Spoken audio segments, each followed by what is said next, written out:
pode ser qualquer uma, que eu botei só pra ficar a saída mais resistente. Pra o foguete sair com segurança. Aí aqui é o pito, eu tirei a válvula para entrar mais rápido.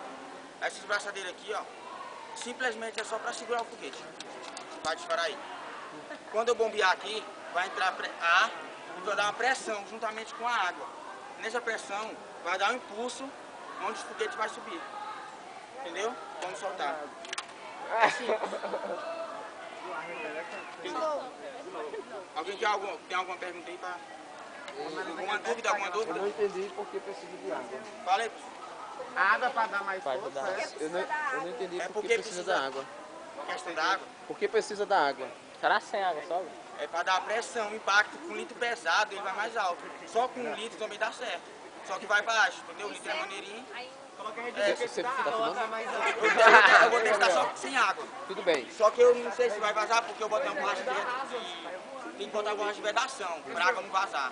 Ainda vaza água mesmo assim. Não, mas eu tô falando sem água. Você testou sem água? Já testei. Deu impulso dessa vez ir com água e a próxima sem. Tem uma medida de pressão, é PSI. Só que eu não sei o que significa.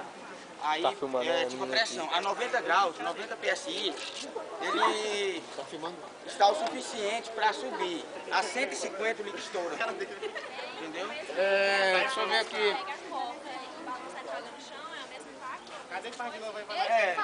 Tecnicamente. E qual é a questão da pressão? Oi? O que é essa questão que você falou da pressão? A pressão? PSI. É. Não sabe o que é? Não. O Maílson vai pesquisar para nós e apresentar na próxima aula.